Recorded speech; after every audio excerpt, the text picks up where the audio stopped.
आयुष्य मात्र संपलेलं नाहीये. भौतिक जीवनामध्ये आणि आध्यात्मिक जीवनामध्ये आयुष्याची गणना ही वेगळ्या प्रकारची केली गेली. भौतिक जीवनामध्ये आयुष्याची गणना करत असताना जन्मतारीखीपासून आयुष्याला सुरुवात होते आणि ज्या दिवशी माणसाचा मृत्यू होतो त्या मृत्यूच्या तारखेला त्या ठिकाणी आयुष्य संपलेलं असतं. हे भौतिक जीवनामध्ये. परंतु आध्यात्मिक जीवनामध्ये मात्र जन्मापासून मृत्यूपर्यंतच्या तारखेला आयुष्य नाही म्हणत. मग ज्या दिवशी आपला गर्भ आईच्या पोटामध्ये स्थापित होतो तो माणसाच्या जीवनातला पहिला दिवस, तो प्रथम दिवस. त्या दिवशी आपल्या आयुष्याला सुरुवात. आणि ज्या दिवशी मुलं आपले वर्ष श्राद्ध घालतात त्या दिवशी आपल्या आयुष्याचा शेवटचा दिवस. म्हणजे भौतिक जीवनापेक्षा आध्यात्मिक जीवन जर आपण बघितलं, आयुष्य जर बघितलं तर जन्माला येण्याच्या अगोदर 9 महिने 9 दिवस माणसाचं आयुष्य चालू झालेलं असतं आणि मृत्यूपासूनही वर्ष श्राद्धापर्यंत 1 वर्षभर माणसाचं आयुष्य चालू असतं. असं का? तर भौतिक जीवनामध्ये माणसाची त्या ठिकाणी जी गणना केली जाते, त्याचं चरित्र लिहिलं जातं ते जन्मापासून मृत्यूपर्यंत. पण आध्यात्मिक जीवनामध्ये ज्या दिवशी माणसाचं वर्ष श्राद्ध असतं त्या दिवशी माणसाच्या पाप पुण्याचा हिशोब केला जातो. या भूतलावरती आल्याच्या नंतर त्याने काय चांगलं केलं आणि काय वाईट केलं याचा हिशोब माणसाचा तो वर्ष श्राद्धाच्या दिवशी असतो. याच्या आधी कधीच माणसाचा हिशोब होत नाही. मग माणसाच्या पाप पुण्याच्या हिशोबाला सुरुवात ही आईच्या पोटात गर्भ राहिल्यापासून, स्थापित झाल्यापासून सुरुवात होते आणि मुलं ज्या दिवशी वर्ष श्राद्ध घालतात त्या दिवशी त्या ठिकाणी त्याचा शेवट झालेला असतो. विठ्ठल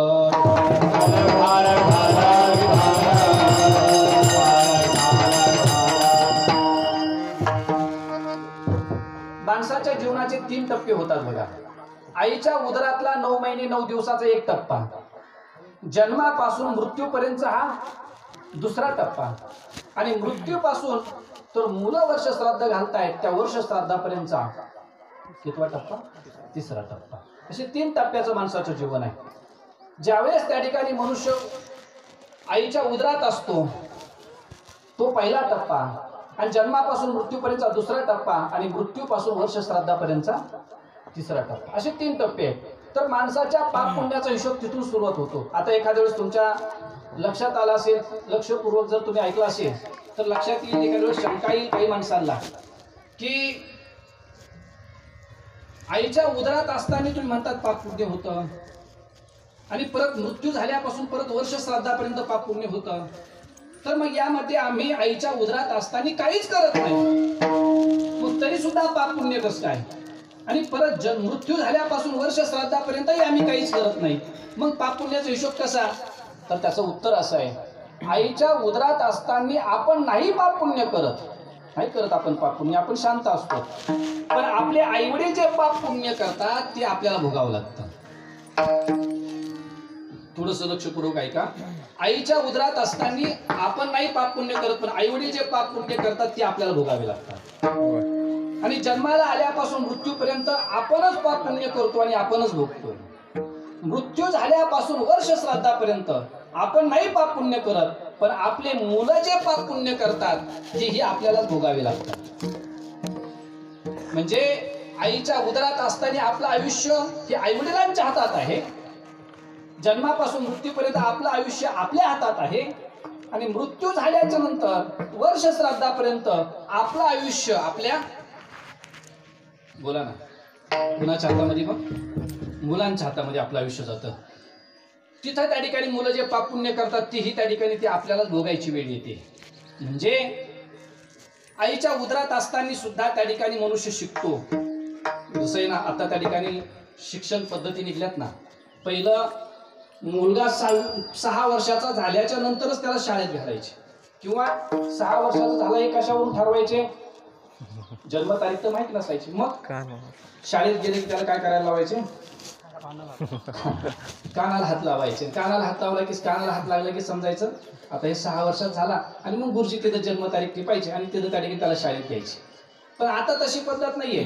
आता त्याच्या अलीकडे शाळा निघल्यात, बालवाडी, अंगणवाडी. मला वाटतं शासनाने नुसती बालवाडी अंगणवाडीच काढली सोपान महाराज. पण आमच्या आध्यात्मिक जीवनामध्ये संतांनी उदरवाडी सुद्धा काढली. म्हणजे बालवाडीत अंगणवाडीत मुलगा शिकतो याच्यात नवल नाही, आईच्या उदरात असताना सुद्धा मुलगा शिकतो. आई वडील जसे त्याच्यावरती संस्कार करतात तसं त्याचं जीवन घडत असतं. आईच्या उदरात सुद्धा माणूस शिकतो. मला हा मुद्दा सांगायचा आहे की आई वडील जे करतात ते आपल्याला भोगावं लागतं. आपण आईच्या उदरात असताना आई वडील जे करतात ते आपल्याला भोगावंच लागतं. कशावरून?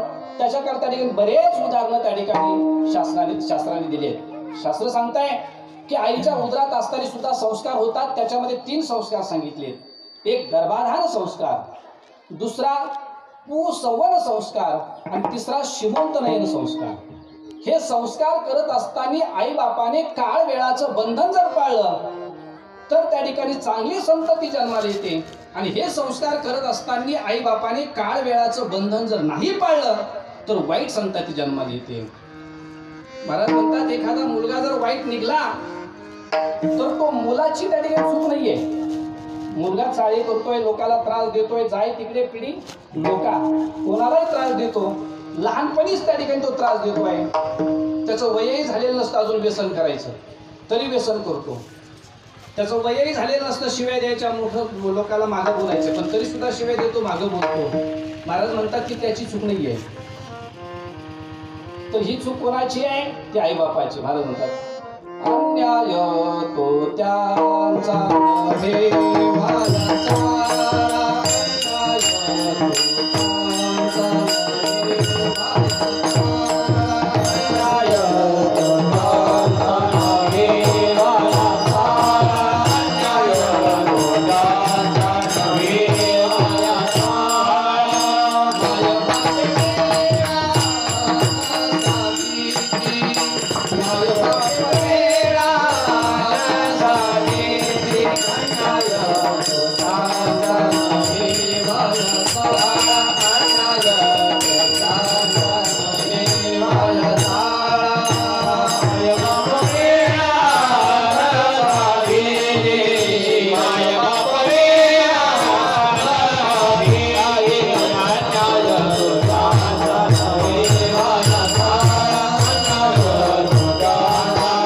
अन्याय तो त्यांचा नव्हे माझा, नव्हे वाया चाळा माय बापे वेळा न साधिती. आई वडिलांनी काळ वेळाचं बंधन पाळलं नाही त्याचा परिणाम तो मुलगा काहीच न शिकता त्या ठिकाणी वाईट काम करतो. दोन्ही प्रकार आहेत. जन्माला आल्या आल्या मुलगा जर चांगला वागत असेल तर समजायचं उदरातले संस्कार चांगले झालेत. आणि जन्माला आल्या आल्या मुलगा जर वाईट वागत असेल तर त्या ठिकाणी समजायचं वाईट संस्कार झालेत. ही उदरवाडी आहे. एखाद्या वेळेस तुम्ही म्हणता सर कसं काय उदरवाडी, काय शिकतो मुलगा? उदाहरण सांगतो ना. मला सांगा, अभिमन्यू चक्रव्यूहात प्रवेश करायचा जन्माला आल्यावर शिकला का जन्माला यायच्या अगोदर शिकला? यायच्या अगोदर उदरातच शिकला. भक्त प्रल्हाद सुद्धा भजन करायचे जन्माला आल्यावर शिकले का आईच्या उदरातच शिकले? उदरातच शिकले. म्हणजे उदरवाडी आहे. ज्याला दुसरं एक प्रमाण असं आहे, एकाच कुटुंबामध्ये एक भक्त जन्माला येतो आणि एक दुर्जन जन्माला येतो. एकाच कुटुंबामध्ये एक राक्षसच्या प्रवृत्तीचा जन्माला येतो आणि एक त्या ठिकाणी देवाच्या भक्ताच्या प्रवृत्तीचा जन्माला येतो. ते उदाहरण म्हणजे एक विभीषण आणि दुसरा रावण. रावणाचे तेच आईबाप आहेत आणि विभीषणाचे तेच आईबाप आहेत.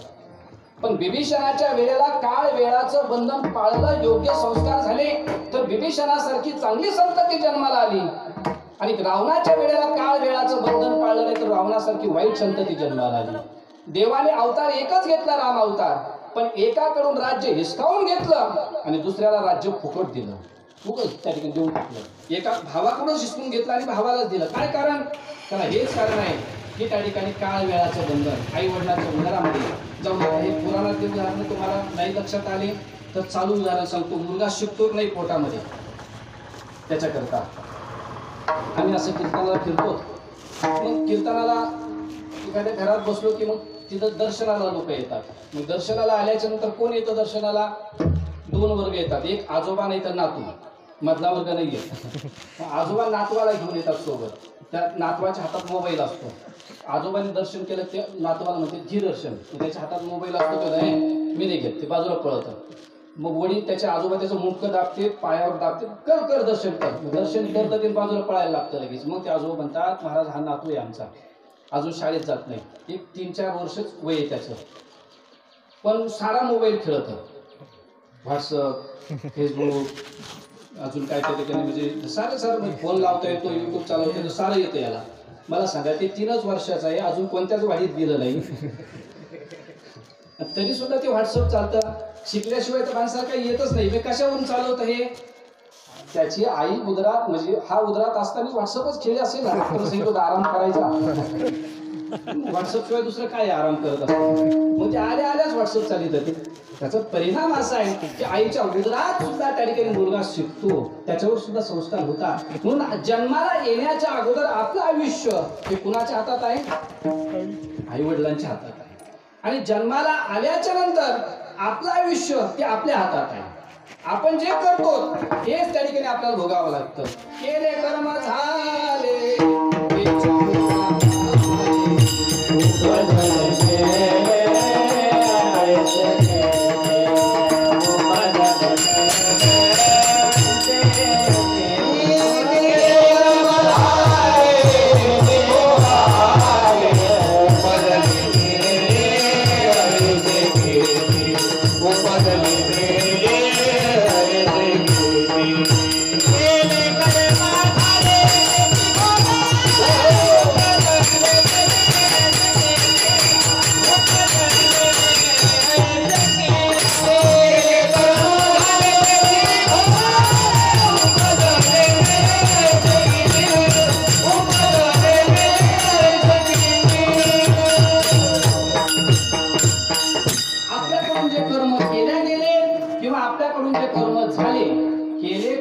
झाले केले आणि झाले याच्यातला मोठा फरक आहे ना. केले म्हणजे जाणून बुजून केले आणि झाले म्हणजे सहजरित्या झाले.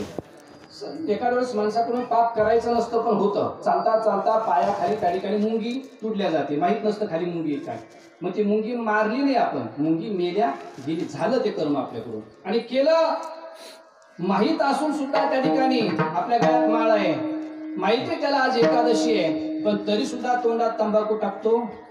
हे केलं, हे झालं नाही, ते जाणून बुजून त्याने केलं आहे. ते म्हणजे केलेलं आणि झालेलं कर्म ते आपल्याला भोगावं लागतं. तर ते आपण केलं आणि आपणच भोगलं. वास्तविक पाहता त्या ठिकाणी आपण जे केलंय तेही आपल्याला भोगावं लागतं, आई वडिलांनी केलं तेही आपल्याला भोगावं लागतं. केलेलं कर्म चुकत नाही, कर्मरेखा टळेना पुन्हा. जसं आपण केलं तसंच त्याच पद्धतीनं त्या ठिकाणी भोगायची वेळ येते.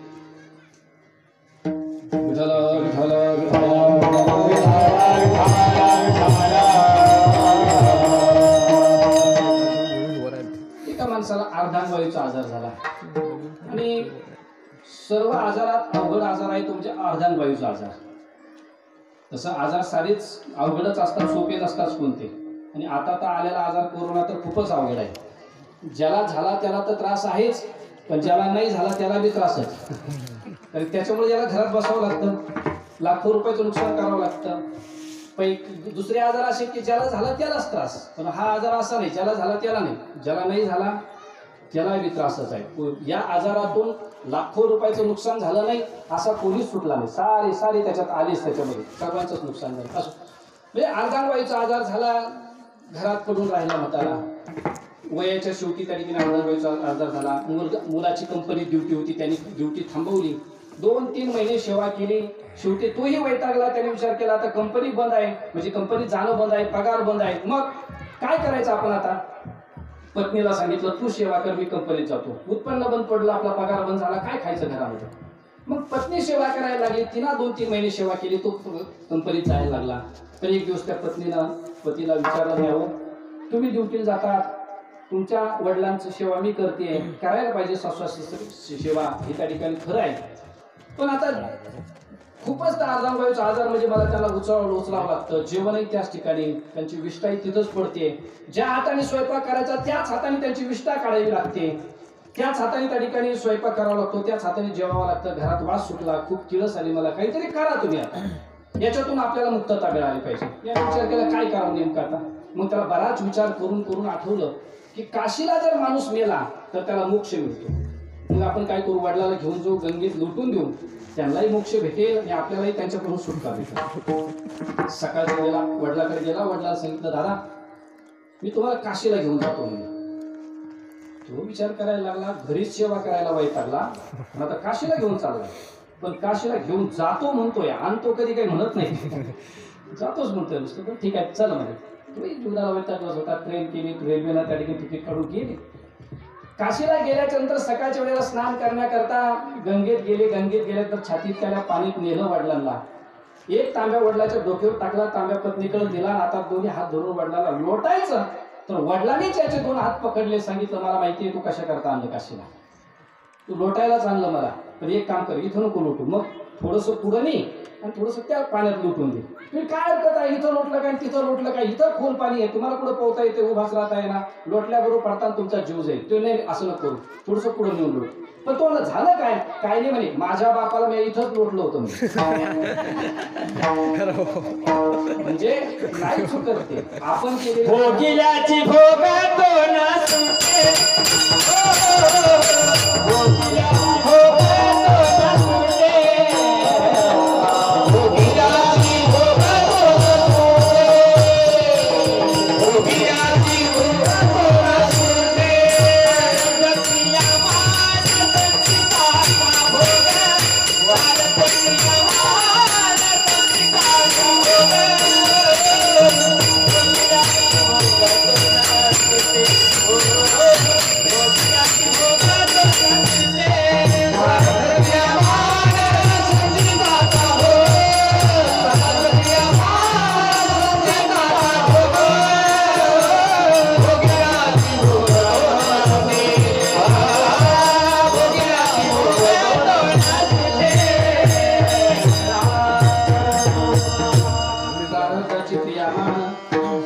भोगिल्याची भोग न सुटे. भोगलेला आपण केलेला भोग नाही सुटत त्याने, म्हणजे आपण केलेला आपल्याला भोगावं लागतं. कधीपासून कधीपर्यंत, जन्मापासून तर मृत्यूपर्यंत. आणि मृत्यू झाल्याच्या नंतर आपलं पाप पुण्य थांबलेलं नसतं, आपण नाही करत पाप पुण्य, मग आपले मुलं जे पाप पुण्य करतात तेही आपल्यालाच भोगावं लागतं. त्या वर्षभरात मुलांना त्या ठिकाणी तो अधिकार असतो, मुलं जे करतात ना ते आपल्याला भोगावं लागतं. म्हणून तर आपल्या हिंदू धर्म संस्कृतीमध्ये मनुष्य गेल्याच्या नंतर सुद्धा त्या ठिकाणी त्या माणसाचे काही विधी असतात. कोणते? पहिला विधी आहे मनुष्य गेल्यानंतरचा दफन विधी, दुसरा सावळणं, तिसरा दशक्रिया, चौथा 13वा आणि 5वा विधी आहे तो म्हणजे दर महिन्याला एक व्यक्ती त्यांच्या नावाने जीव घालणं, आणि 6वा विधी आहे तो म्हणजे वर्षश्राद्ध. आणि अण्णा परभणी साईडला जर गेलं तर तिकडे अजून एक विधी करतात तो म्हणजे गंगा पूजन. त्याला गोड जेवण किंवा गंगा पूजन म्हणतात. 13व्याच्या दुसऱ्या दिवशी 14व्याला करतात. तो कार्यक्रम तो मोठा करतात. 10व्यापेक्षा 13व्यापेक्षा आपल्याकडे 10वा मोठा करतात, काही भागाला 13वा मोठा करतात, आणि परभणी लातूर साईडला तिकडे 14वा मोठा केला जातो 13व्याच्या दुसऱ्या दिवशी. त्याला गंगा पूजन 13-14 असं म्हणतात. म्हणजे हे जे 6-7 विधी आहे, हे 6-7 विधीच्या वेळेला जे अन्नदान होतं, जे द्रव्यदान होतं, जे धातुदान होतं, जो भूदेवाच्या हाताने विधी होतो, त्या प्रसंगी जे कीर्तन भजन केलं जातं, याचं जे सर्व पुण्य आहे हे सर्व पुण्य त्या पितरांच्या कामाला येतं, त्या पितरांच्या कामाला येतं. म्हणून त्या ठिकाणी हे वर्षभर मुलं त्याच्यामध्ये व्यस्त असतात. दर महिन्याला त्यांनी वडिलाच्या नावाने जीव घालायचं. परत त्यांनी काहीतरी पदार्थ सोडलेला असतो वडिला करता. कोणी केळी सोडतं, कोणी काही सोडतं, कोणी काही सोडतं. एक तर चमत्कारिकच माणूस दिसला नारायण महाराज मला. त्यांनी चहाचा कप सोडला होता. चहा नाही सोडला, कप सोडला. त्याला ते कप दिला आम्ही चहाचा, ह्या चहा नाही चहा मी कपात नाही घेत. म्हटलं मग ग्लासात घेतो. करून वडील वारलेत म्हणे वर्षभर कपात नाही. आणि म्हटलं चहा सोड ना. त्या कपाने काय केला, छान आहे सोडत, कप सोडत. कपाने काय केलं, कपातच काय पाप येऊन गुतलाय. त्यांच्या प्रित्यर्थ काहीतरी सोडलं तर ती साधना होते, आणि त्या साधनेचं पुण्य त्या पितरांच्या कामी येतं. बघा, मनुष्य त्या मुलांच्या हातात एवढं त्या ठिकाणी जबाबदारी दिली शास्त्राने. आपण वाईट कर्म करून नरकाला जरी गेलो आणि मुलांनी जर वर्षभरात चांगल्या प्रकारचे विधी कर्म केले हे सारे विधी केले, सारू द्रव्यला वगैरे व्यवस्थित केलं तर नरकाला गेलेल्या पितरांचा सुद्धा उद्धार होतो आणि ते स्वर्गाला जातात. हे गणित आहे. दुसरे गणित आहे का, आपण चांगले कर्म करून स्वर्गाला जरी गेलो आणि तिथं जर त्या ठिकाणी आपण गेल्याच्या नंतर मुलाने वर्षभरात काहीच केलं नाही, वडिलाच्या नावाने अंधश्रद्धा आहे, पोट भरूपणा आहे असं म्हणून कोणताच दान धर्म केला नाही, विधी केला नाही, कीर्तन नाही, भजन नाही, काहीच नाहीये असं म्हणून जर केलं तर वर्षभरात त्याच्याकडून पाप होतं आणि झालेलं पाप हे पितरांना भोगावं लागतं आणि केलेले स्वर्गात गेलेल्या पितरांना सुद्धा पतन होतं आणि ते नरकाला जातात. गीता सांगते संकरो नरकायैव प्रधानां कुलश्च पतन्ति पितो हीर्षां तरी लुप्त पिंडोदक क्रिया.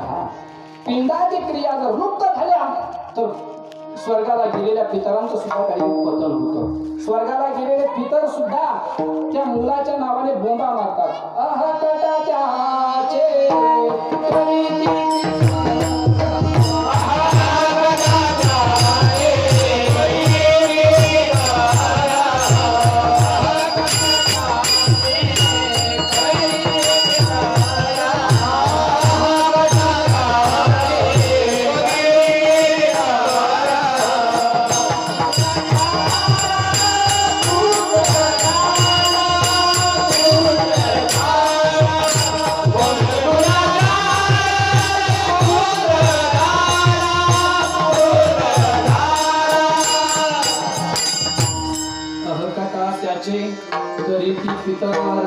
वंशी दुराचार पुत्र झाला.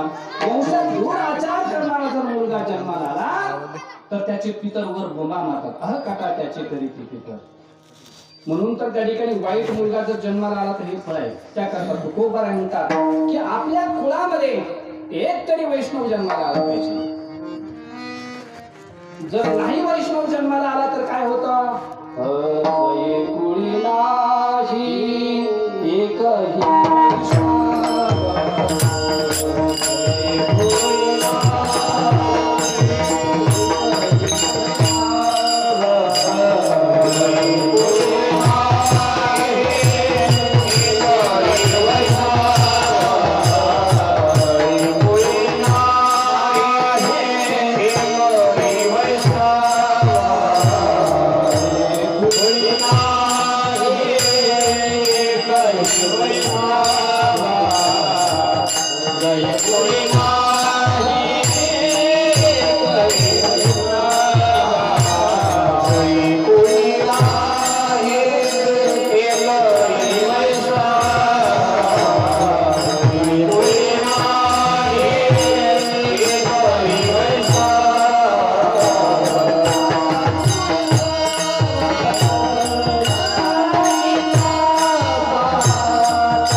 त्याचा पुढे भव नदी तापा. एकाही वैष्णव जर कुळात जन्माला आला नाही तर त्याचा अख्खा तापा हा भवसागरामध्ये जातो. म्हणून एक तरी वैष्णव भजन करणारा एक तरी मुलगा जन्माला आला पाहिजे. तो त्या ठिकाणी कुळाचा उद्धार करतो. म्हणतात ना ज्ञानदेव म्हणे नाम जप हरीचे परंपरा त्याचे कुळ शुद्ध. जर आपण एक तरी वैष्णव जन्माला आलेला असेल तर हे जर त्याने भजन केलं तर संपूर्ण कुळ त्या ठिकाणी शुद्ध करण्याची ताकद ही मृत्यूपासून वर्ष श्राद्धापर्यंतची आहे. हे वर्ष खूप महत्वाचं त्याच्यामध्ये मानलं गेलं. आणि जर नाही केलं तर पतन होतंय. महाराज म्हणतात लोभावरी ठेवून हे येत करी असत्य न्यायनीत त्याच्या पूर्वजा पतन नरकी किडे होती जाण. लोभावर लक्ष ठेवून जर मुलाने वाईट कर्म केले तर त्या ठिकाणी त्याच्या पूर्वजांचं पतन होतं. तुम्ही दृष्टांत ऐकला असेल कधीतरी, परंतु समर्पक आहे म्हणून समजून चालतो. एकदा एक राजहंस आणि हंशीन आपल्या जंगलामधून दुसऱ्या जंगलामध्ये फिरायला गेले. फिरत असताना संध्याकाळची वेळ झाली. आकाशात ढग दाटून आले. अवकाळी पाऊस सुरू झाला. सुसाट्याचा वारा सुटला. गारी पडायला लागल्या. पावसापासून संरक्षण व्हावं याकरता कुठंतरी निवारा पाहिजे म्हणून इकडं तिकडं बघायला लागले. तर समोर एक कावळ्याचा खोपा होता. त्या कावळ्याला विनंती केली, कावळे दादा, एक रात्रभर एक त्या ठिकाणी पावसापासून संरक्षण व्हावं म्हणून तुमच्या खोप्यात राहू द्या. कावळ्याने विनंती मान्य केली. कावळ्याच्या खोप्यामध्ये हंस आणि हंसीन रात्रभर थांबले. पाऊस उघडायची वाट पाहत पाहत पाहत रात्र गेली आणि सकाळच्या वेळेला पाऊस उघडला. आणि पाऊस उघडल्याच्या नंतर हंसाने सांगितलं, कावळे दादा येतोत आम्ही आता. कावळ्याने सांगितलं, जाऊ शकता. हंस उडाला, बाहेर पडला आणि हंशीने उडाली, बाहेर पडायला लागली. तितक्यात कावळ्याने दोन्ही पंख आडवे लावले. सांगितलं, तुला नाही जाता येणार आता. हंशीने सांगितलं, असं ना करू, माझे मालक हंस लांब गेलेत, चुकामुक होईल आमच्यावरली, मला जाऊ द्या. कावळ्याने सांगितलं, ते तुझे मालक होते, आता नाही ते तुझे मालक. मग आता मी तुझा मालक आहे, तुला माझी म्हणून माझ्या घरी राहावं लागेल. हंशीने सांगितलं, असं करू नका, मला जाऊ द्या. पण कावळ्याने सांगितलं, नाही जमणार. असं म्हणतात, कावळ्याची नजर खूप चांगली आहे. एकच बुबुळ आहे ना कावळ्याला. एकाच बुबुळाने कावळा चोफेर पाहतो. कसाही खडा मारणार असला तर कावळा खडा लागून घेत नाही, उठून जातो. कावळ्याची नजर चांगली आहे पण कावळ्याचा दृष्टिकोन चांगला नाही. बगळ्याचं ध्यान चांगलं आहे पण बगळ्याचं मन चांगलं नाही. गोचिडाचं राहण्याचं ठिकाण चांगलं आहे पण गोचिडाचं खाणं चांगलं नाही. कुत्र्याचं रक्षण चांगलं आहे पण कुत्र्याचं भक्षण चांगलं नाही. कुत्र्याचं रक्षण चांगलं आहे, संध्याकाळच्या वेळेला आपलं घर कुत्राच सांभाळतो ना, रक्षण चांगलं आहे कुत्र्याचं, पण भक्षण चांगलं नाही. कारण की कुत्र्यांना हरकत सगळ्याची सवय आहे ना. कोणाला? कुत्र्यांना. म्हणजे असंही गणित लावू शकतात, जे हडकं चगळतात ते कवर सांगतात त्या कुत्र्यांना. आता हे नको नको ते आजार आपल्याला भोगायची वेळ आली आहे, नको नको त्या ठिकाणी संकट आपल्यावरती येतात, आपला आहार चांगला घ्या, पण नाही त्या ठिकाणी नाही यायचं. शेवटी कुत्र्याचं रक्षण चांगलं आहे, भक्षण चांगलं नाही. बगळ्याचं ध्यान चांगलं आहे पण बगळ्याचं मन चांगलं नाही. तळ्याच्या काठाला त्याच्या गुडघितकाल्या पाण्यामध्ये बगळा उभा असतो. लाल जरद पाय असतात बगळ्याचे. लाल नाही पाहिजे तर काय होते, त्याला थोडं आपल्यासारखं ढेपाडत काम करायचं. मजेत असतो बघा. त्याला धोतरही पांढरच राहतं, नेहरूही पांढरा होतो बघायला आणि टोपी सुद्धा पांढरीच राहते. कोणाला? हा, माणसाला म्हणतात. तळ्याच्या काठाला गुडघितक्याला पाण्यात उभा असतो. त्याला वाटतं त्या ठिकाणी आपण ध्यान लावून बसावं. तितक्यात ते तळ्यात मासे असतात. माशाला वाटतं कोणीतरी साधूच आला आणि तळ्यात पाण्यात तपश्चर्या करतोय, चला आपण दर्शन करू, कारण की हरिप्राप्तीशी उपाय धरावे संतांचे ते. सहकुटुंब सहपरिवार मासे निघतात दर्शनाला. जवळ आलं की लगेच त्या ठिकाणी बक ध्यान धरी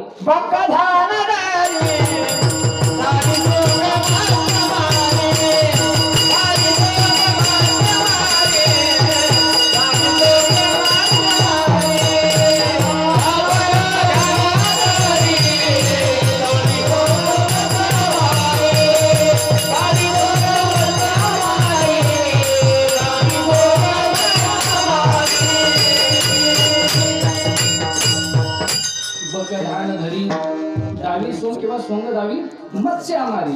बघ ध्यान धरतो आणि त्याचं लक्ष असतं ते माशावरती. म्हणजे बगळ्याचं ध्यान चांगलं आहे, बगळ्याचं मन चांगलं नाही. गोचिडाचं राहण्याचं ठिकाण चांगलं आहे, गोचिडाचं खाणं चांगलं नाही. गोचिड महाराज त्या ठिकाणी चांगल्या म्हणजे ठिकाणी जन्माला आला ना. म्हणजे पुरी म्हणजे पुरी गाव म्हणजे खूप विशेष गावाचं नाव आहे ना आपल्याला. कारण की पुरी याच्यानंतर मला वाटतं दुसरीकडे पुरी गाव असतील, मला नाही माहिती, पण मी अजून एक पुरी ऐकली ती म्हणजे जगन्नाथ पुरी. आणि त्याच्यानंतर ही एक पुरी ऐकली फक्त. म्हणजे जगन्नाथ एका धामाचं जे गाव आहे, आपण त्याला जगन्नाथपुरी म्हणतो, पण तिथं गावाचं नाव नुसतं पुरीच आहे. तिथं जगन्नाथपुरी नाही, तिथं नुसतं पुरीच गावाचं नाव. तसं जगन्नाथपुरीच्या गावासारख्या धामासारख्या धामाला परत गंगेच्या तीरावरती आणि चांगल्या ठिकाणी जन्म आला. पण सकाळच्या वेळेला त्या ठिकाणी गोचिड पारायण नाही करणार, थोडंफार नमस्कार नाही करणार, पेपर वाचत बसणार. म्हणजे गोचिडाचं ध्यान चांगलं, राहण्याचं ठिकाण चांगलं आहे पण खाणं चांगलं नाही. कसं अण्णामाला ज्यावेळेस तुमच्या पाहुण्यामध्ये कार्यक्रम करायचा योग येतो ना, त्यावेळेस बरं वाटतं कार्यक्रमात. बरेच पुरीलाही पाठीमागे मला ते 5-7 वर्षापूर्वी येऊन गेलो इथं. म्हणजे तुमचे जेवढे पाहुणे दिसतात प्रत्येकाच्या कपाळाला गंधच दिसतो मला. जेवढे पाहिजे प्रत्येकाच्या कपाळाला गंध आहे. हे काही माणूस असा नाही की गंध नाही आहे. माही काहीच्या दिसतात काहीच्या नाही दिसत, पण ज्या ती कपाळाला गंध आहे त्या ती मला असणच म्हणजे चांगले पाहुणे असतात. एकोपा सर्वांचं याचं त्याला त्याचं याला नातं व्यवस्थित तरी माळकरी असले तर ठीकच आहे, नसले तर लगेच विठाला विठाला विठाला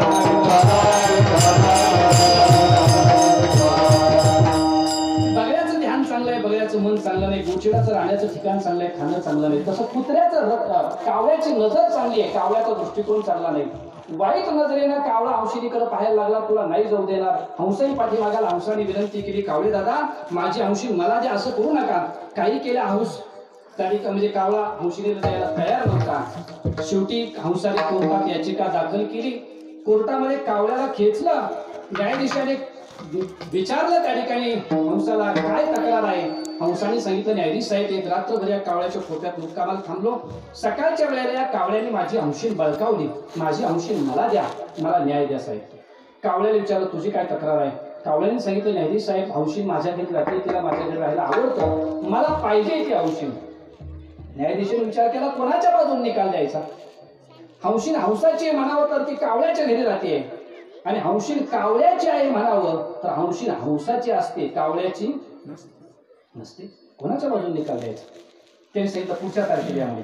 मग दुसऱ्या तारखेला यायचं तर आदल्या दिवशी संध्याकाळच्या वेळेला कावळा न्यायाधीशाच्या घरी गेला. न्यायाधीशाला म्हणे न्यायाधीश साहेब उद्या तुमच्या समोर आमची त्या ठिकाणी तक्रार आहे, केसचा न्याय निवड आहे.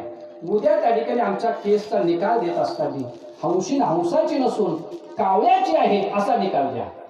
न्यायाधीश म्हटला अरे कावळ्या हंशीन हंसाची असते, कावळ्याची नसते, असा निकाल कसा देता येईल मला. नाही म्हणे त्या ठिकाणी मलाही कळतं हंशीन हंसाची असते, पण आज कशाला भेटायला आलो तुम्हाला. उद्या जर तुम्ही माझ्या बाजूने जर निकाल फिरवला तर काहीतरी देईल, त्याची बोलाचाली करायलाच तुमच्याकडे आलोय मी आता. न्यायाधीश म्हटला अरे कावळ्या काय दिसेल तुम्हाला. मी बघ त्या ठिकाणी क्लास 1 ऑफिसर आहे, सरकारी बंगला आहे, सरकारी गाडी आहे, सरकारी नोकर चाकर आहे, पगार चालू आहे. म्हणजे टेबलाच्या वरून टेबलाच्या काय भ्रष्टाचार करत असतील महाराज, काय नाही कोण जाणे. कालचा एक त्या ठिकाणी टीव्हीला बातमी पाहिली, महिन्याला किती मागितले 100 कोटी. आपल्याला लाख पाहायला भेटणार. 100 कोटी मागितले, ते वरचा मागितलाय. मी ते म्हटलं कोरोना एवढा कमी कडक केला. मास्क नाही 500 रुपये, हेल्मेट नाही 500 रुपये, डबल सीट 500 रुपये. म्हणजे आपल्यापेक्षा त्यांनाच जास्त काळजी. आपण काळजी करीनच आपल्या तब्येतीची. मग आज लक्षात आलं की 100 कोटी करताच आपल्या तब्येतीची काळजी नाही. 100 कोटी वसूल करून द्यायचीच नाही त्यांना.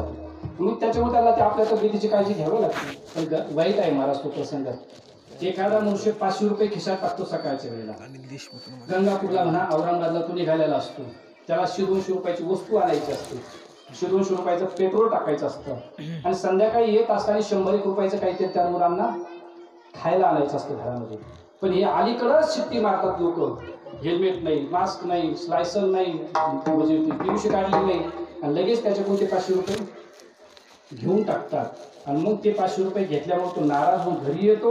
मुलांना सुद्धा खायला आणत नाही, वस्तू सुद्धा आणत नाही. मुलं विचारतात दादा काय आणलं खायला. काय सांगायचं महाराज, त्यांनी घेतलेत पोलिसांनी पैसे, काय करतात त्याला. सत्य पुढे शानपान चालत नाही. आणि याचाच तळतळाट हे प्रकरण उघडं पडलं. नाही तर सहसा पडत नाहीत असे प्रकरण उघडले. मला वाटतं किती लुटलं महाराज त्यांनी, इतकं लुटले. प्रत्येक रस्त्याला त्यांनी पोलीस उभे, प्रत्येक रस्ते. बरं द्यावेच लागतं, काहीच करता येत नाही. नाही द्यावे तर दंड आहेत त्यांच्याकडे. हांताने कितीतरी क्लिपा हांताने आल्या, वर उठूच तो हाणतात महाराज. आम्ही काय जाणार आहोत का, आम्ही काय पाकिस्तानाला आहोत का. काहीतरी आमच्याही पाठीमागे खर्च पाणी काहीतरी असेल ना. पण लक्षात घ्या आमच्या तळतळाटात आलेला पैसा नाही तुम्हाला पदावर राहू देणार.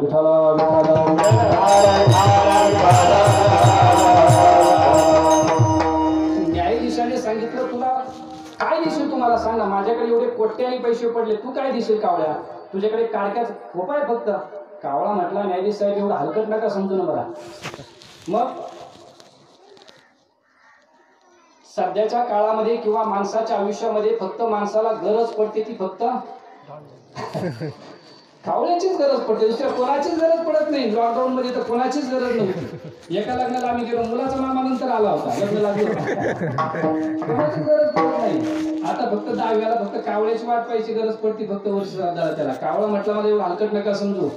गरज पडते म्हणजे मृत्यू लोकात मुलं काय करतात तेही मला दिसतं, आणि पितृ लोकांमध्ये पितर काय करतात तेही मला दिसतं. जे दोन्हीचे गणित त्या ठिकाणी मला माहिती आहे. मुलं काय करतात तेही दिसतात आणि पितृ काय करतात तेही दिसतात. स्वर्गातले पितर तृप्त असतील तर कावळा शिवतो आणि अतृप्त असतील तर कावळा शिवत नाही. ही आमची अंधश्रद्धा नाहीये, ही आमची डोळश्रद्धा आहे. अंधश्रद्धा नाही आमची ही. आम्ही कावळा शिवायची वाट पाहतो, हजारो रुपये खर्च करून दावा करतो, वर्ष श्राद्ध करतो. ही आमची अंधश्रद्धा नाहीये, मग ही डोळश्रद्धा आहे. कारण की बघा, तुम्ही तुमच्या जीवनामध्ये कितीतरी दहावे पाहिले असतील, मीही माझ्या जीवनामध्ये कितीतरी दहावे आणि वर्ष श्राद्ध पाहिले. पिंडाला शिवला तर कावळाच शिवतो, कावळ्याशिवाय दुसरा पक्षी शिवलेला तुम्ही पाहिला नसेल आणि मी सुद्धा पाहिलेला नाही. मी कोणी सांगा की मी त्या दहाव्याला गेलो, तिथं कावळा नाही शिवला, पोपट शिवून गेला. झालं कधी असं? होतच नाहीये.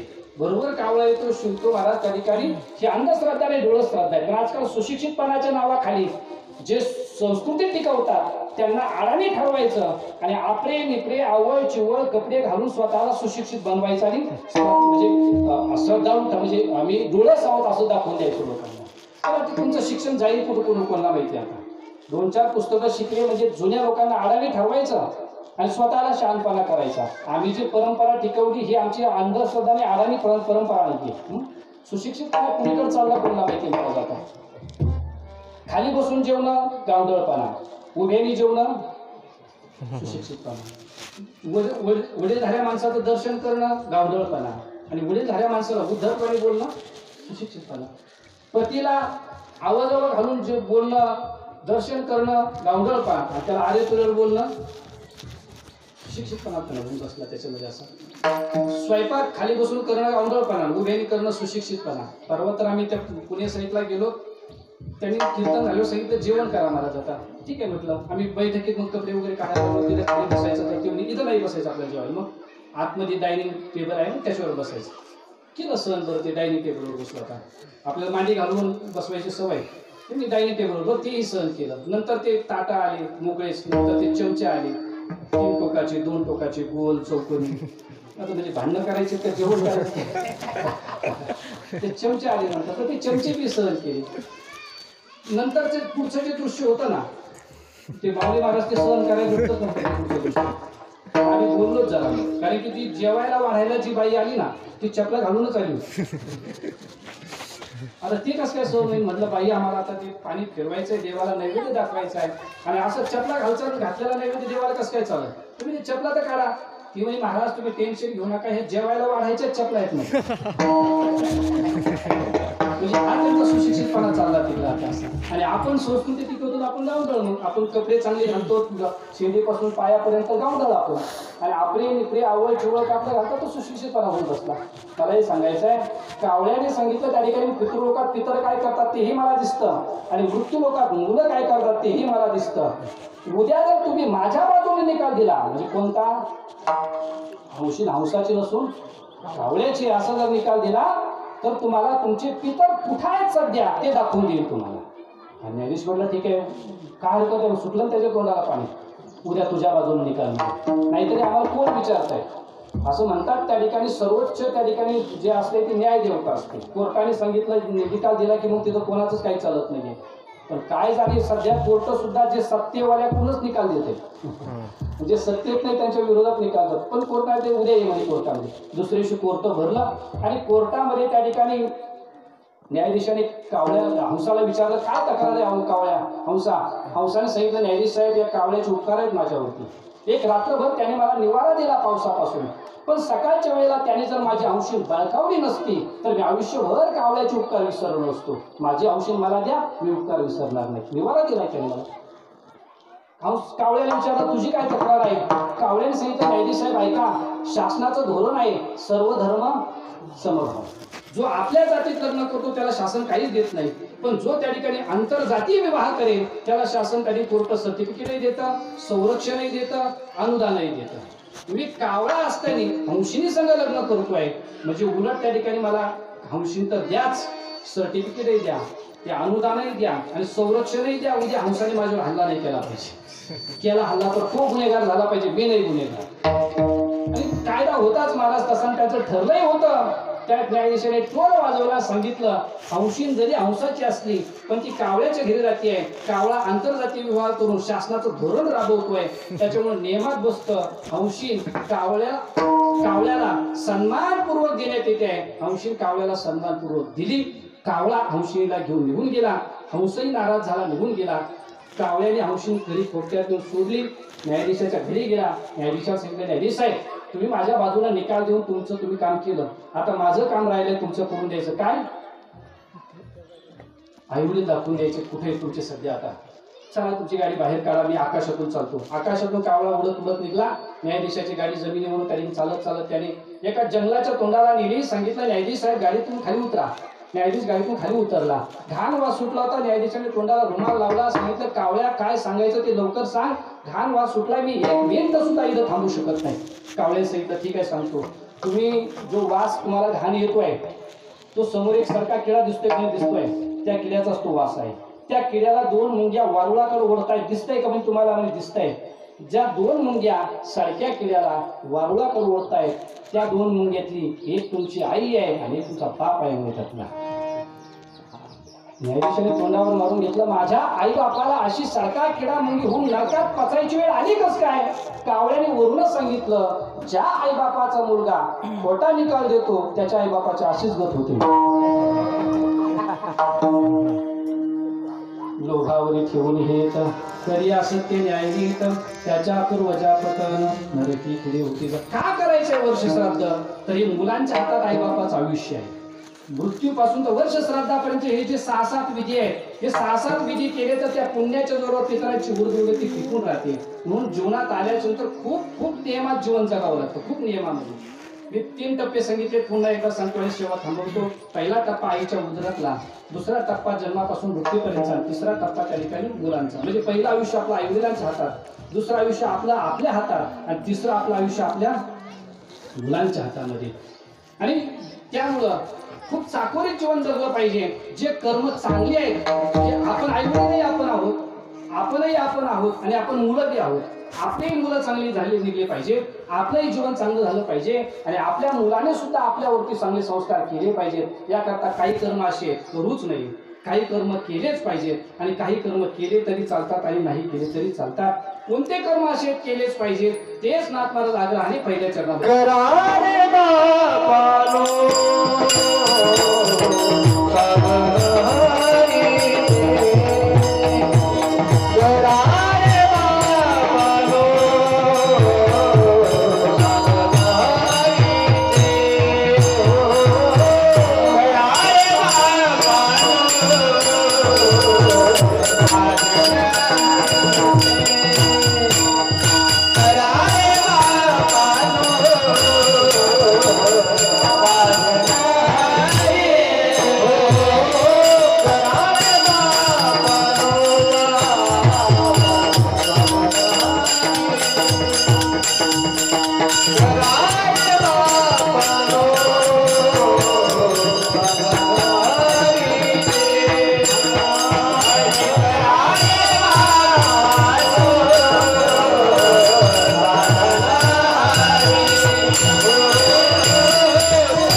काय केलं पाहिजे? ज्या साधनाने हरीची प्राप्ती होते असे साधन करा. जनीकरणीचे म्हणजे नको करायचे ते करू नका. ज्या साधनाने हरीची प्राप्ती होते ते केलंच पाहिजे. 3 प्रकारचे कर्म सांगितले मी तुम्हाला. एक कर्म केलंच पाहिजे, दुसरं कर्म करूच नये, तिसरं कर्म केलं तरी चालतं, नाही केलं तरी चालतं. पहिलं कर्म पुण्यकर्म केलंच पाहिजे. ज्या कर्माने पुण्य होतं ते कर्म जर आपल्या समोर आलं तर निश्चित केलं पाहिजे. ते कर्म केल्याशिवाय पुढे जायचंच नाही, करायचं ते कर्म जेवढं आपल्याला हाताला येईल तेवढं करायचं. पाप कर्म करूच नाही, अजिबात करू नये. किती मोठा फायदा होत असला, फायदा तर होतच नाही पण प्रत्यक्षदर्शी वाटत असेल की फायदा होतो तरी सुद्धा करू नये, नाही करायचं पाप कर्म. कारण की ते सध्या जरी फायदा असेल तर परिणामी ते काही दुःखकारकच असतं. पाप कर्म हे काय गंमत असते, का करावं वाटतं माणसाला, त्याला हेच कारण आहे सुरुवातीला ते पाप कर्म चांगलं फल देणारं वाटतं. गावरान गाई सांभाळण्यापेक्षा कोंबड्या सांभाळायला परवडतात, शेळ्या तर त्याच्यापेक्षा जास्त परवडतात. पण गावरान गाई पुण्य देते आणि कोंबड्या शेळ्या सांभाळणं हे पाप आहे. आपण त्या ठिकाणी खाणाऱ्यालाच विकतो ना, कापणाऱ्यालाच विकतो ना, ते पापच आहे ना. आणि असं म्हणतात त्या ठिकाणी पाप तर आपण करूच नये पण पाप करणाऱ्या माणसाच्या घरी सुद्धा जाऊ नये. नारायण महाराज मी कालच एक सुवासिक पाठ केला, आता किती आठवते पाहतो मी मला. वरम नरके वासो न तू दुश्चरिते गृहे नरकाक्षेते पापम खूप हे परिवर्धते. ते सुभाषितकार असं सांगतात की माणसासमोर दोन पर्याय आले, एक नरक आणि दुसरं पापाचरण करणारं घर. कोणत्या घरी जायचं आहे तर माणसाने म्हणावं मी नरकात जाईल, पण जे पापाचं आचरण करतायत त्यांच्या घरी मी जाणार नाही. का नाही जाणार? नरकात जर गेला तर नरके क्षयते पापम, नरकात गेला तर पहिल्या पापाचा क्षय होईल, पाप त्या ठिकाणी भोगून संपल्या जातील. पण वाईट घरी जर मनुष्य गेला तर खूप हे परिवर्तते. वाईट घरी जर गेला तर त्या ठिकाणी ते जर गेल्यानंतर पाप वाढणार आहे, म्हणून पाप वाढणाऱ्या घरी जाऊच नाही, पाप करूच नाही.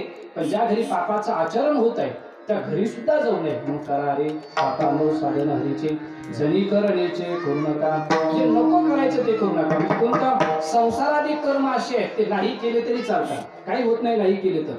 म्हणजे बरेच कर्म संसारातले असे नाही केले तरी चालतात. का? कारण त्या संसारातले कर्म कितीही केले तर ते सुख देणारे नसतात, सुख घेणारे असतात. संसारातले कर्म सुद्धा माणसं सुद्धा सुख देणारे असतात नसतात, घेणारे असतात. संसारातले माणसं सुख देत नाहीये, घेत असतात. अरे म्हणतात ना, मग आपल्याला सुख देताना वाटतात ते कधी ज्यावेळेस आपल्याकडून त्यांना सुख भेटतं त्यावेळेस ते सुख देतात, पण ज्यावेळेस आपल्याकडून त्यांना सुख द्यायचं थांबलेलं असतं तोपर्यंत त्या ठिकाणी त्यांनी सुख देत नाहीये. हरी जोवरी चरण जोवरी म्हणती माझा माने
त्यावेळेस तेही आपल्याला मानायचं सोडून देतात, नवी नवी दुःख द्यायला सुरुवात करतात.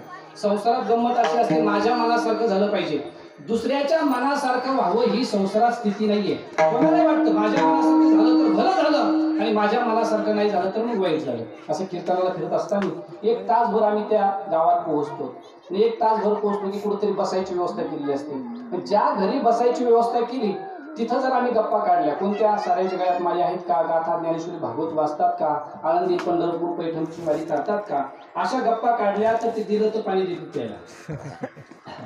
जेवायचं विचारितच नाही, चहाचं तर काढतच नाही. पण आम्ही जर गप्पा काढल्या, कोणत्या मुलं किती मुली किती, कोणत्या गावात गेल्या, कोणत्या गावच्या करून आणल्या, अशा जर गप्पा काढल्या तर चहा तर होतोच पण जेवणाची बी तयारी असते. मग आमच्या पोटा पाण्याचा प्रश्न असल्यामुळं आम्ही त्या गप्पा नाही करत. कोणत्या माळीच्या त्याचे काय उपाशी मारतात. एका गावात गेलो ते पहिला ग्लासभर पाणी आलं दिलं गेल्या गेल्या विचारलं म्हटलं मावशी काय मुलं बाळ आहेत म्हणजे मला 4 मुली आहेत एक 5वा मुलगा आहे म्हटलं 4 मुलीच्या पाठवून मुलगा म्हणजे हो 4 मुलीच्या पाठवून मुलगा झाला बरं म्हटलं काय करतात जावई मग कसं काय मुलीची परिस्थिती म्हणजे महाराज मुलीचं कल्याण करण्यामध्ये माझ्यासारखी हुशार बाई तुम्हाला या 10-5 खेड्यात सुद्धा शोधून सापडायची नाही मी जे कल्याण केलं ते कोणालाच करता नाही आलं बरोबर म्हटलं मग तुम्ही नक्की सरकारी नोकरी असलेली जावई पाहिजे असतील म्हणजे ते काही नाही पाहिजे बरं म्हटलं दिल्या तरी कुठं मुली म्हटलं एका शहरात दिल्या असतील सरकारी नोकरी पाहिजे असेल काहीतरी तुम्ही मला शहरात नाही दिल्या मग कुठं दिल्या एक मुली इकडे ढोरेगावला दिली दुसरी इकडं शहापूरला तिसरी हर्सुली आणि चौथी इकडं पोखोरा हा सावखेडा लिहायचे का ब्रह्मगावला आहे ना आता पहिला असे जवळच गेल्या म्हणे मुली पण म्हटलं मला काय कल्याण केलं तुम्ही मुलीचं सरकारी नोकरी पाहिजे का मी मला सरकारी नोकरीवर काय नाही पाहिजे मग ज्या पोराची माय मेलेली म्हणे म्हणजे घरात काय नाहीये सासूने असेच 4 स्थळं पाहिजे तिथं मुली दिल्या टकटक नाही म्हणे सासूची गेल्या गेल्या पुरीच्या ताब्यात चाव्यात कोणाला साड्या नेसायच्या तसं काढून द्यायचं कोणाला जेव घालायचं तसं काढून द्यायचं सारं पुरीच्या ताब्यात येऊन महाराज अजिबात त्या ठिकाणी पुरीला त्रास नाही येताना असं त्याच्यात जाताना असं जातं बरोबर म्हटलं मग मावशी झाले 4 मुलीचे लग्न हो झाले आता मुलाचं म्हणजे त्याचं राहिलं नाही महाराज लग्न म्हटलं करायचं नाही का म्हणजे करायचं म्हटलं मग गोगाटा करा ना पाहुण्या रावळ्यामध्ये म्हणजे महाराज 5-6 वर्ष झाली गोगाटा केलेला म्हणलं सोयरी की आल्या नाही का मग तुम्ही आल्या ना सोयरी की मग होतं काय काय नाही मला पाहिलं का मोडा ते मग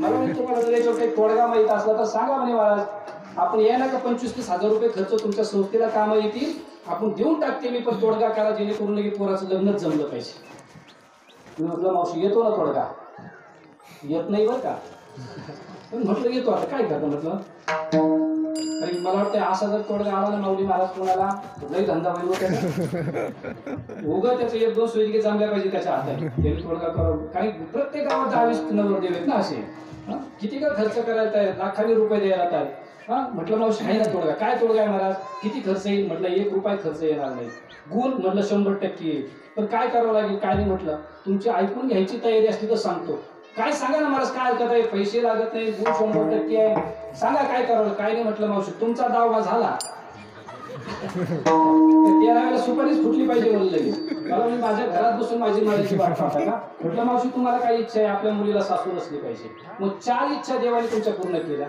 तुमच्या 4 मुलीला सासू नाही तशी लोकांची एखादी इच्छा होऊ द्या ना पूर्ण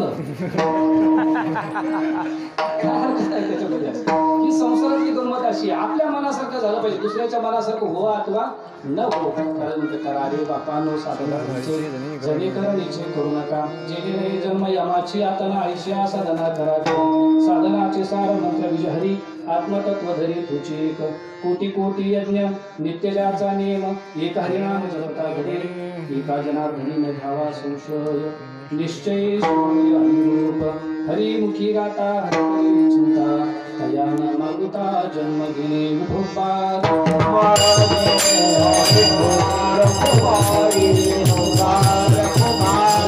पार पडला बघा हे जर विधी केले तर पितरांचा आशीर्वाद आपल्याला लागतो हे विधी जर नाही केले तर पितरांचा तळतळाट लागतो शाप लागतो 2 गोष्टी सांगेन जर संसार चांगला भाव वाटत असेल तर आई वडिलांचे आशीर्वाद लागतात आणि परमार्थ चांगला भाव वाटत असेल तर साधू संतांचे आशीर्वाद लागतात साधू संतांच्या आशीर्वादाने परमार्थ चांगला होत असतो आणि आई वडिलांच्या आशीर्वादाने संसार चांगला होत असतो जर कदाचित आपल्या संसारात जर आटाआटी असेल तर त्या ठिकाणी आई वडिलांची सेवा जर केली तर ती आटाआटी जाते उगाच एखाद्या जाणत्याला लिंब नारळ दिल्याने आटाआटी जात नाही गेले नाही कोणाची मग फक्त त्या ठिकाणी आई वडिलांची सेवा जर आपण खरोखर जर केली तर त्या ठिकाणी खरोखर आपल्या जीवनामध्ये आटाआटी येत नाही या ठिकाणी कधी वैकुंठवासी विजेंद्रराव जगनराव गोरे यांना वर्ष पूर्ण झालं आणि मी सांगितलं की आज त्यांचं आयुष्य आता संपलं आजच्या दिवशी त्यांचा पाप पुण्याचा हिशोब घेतला जाईल त्यांच्या आईवडिलांनी केलेलं पुण्य त्यांनी केलेलं पुण्य आणि त्यांच्या मुलांनी केलेलं पुण्य आजच्या दिवशी हिशोब घेऊन त्यांची पुढची गती ही टिकून राहील अगदी श्रद्धेनं तुम्ही एकत्र आलात या कार्यक्रमाचं आमंत्रण आमचे सोपान महाराज तेजिनकर अण्णा बाकीचे सर्व परिवारांनी दिलं सांगितलं या महाराज आणि पहिले मी एकदा आलतो 1-2 बाऱ्या गावामध्ये आणि मला वाटतंय आपल्याला जी गाय दिली ती ह्याच गावातून एक गाय सुद्धा आमच्या संस्थेला दान दिली होती खूप त्या गायीपासून खूप त्या ठिकाणी वासरे झाली. आता तर 2 बैल त्याच गायीची आहेत. 1,00,000 रुपयाची बैल जोडी येते त्याच गायीची. आणि बाकीच्या 4-5 गाया त्याला दिल्या. 6-7 झोपे झाले.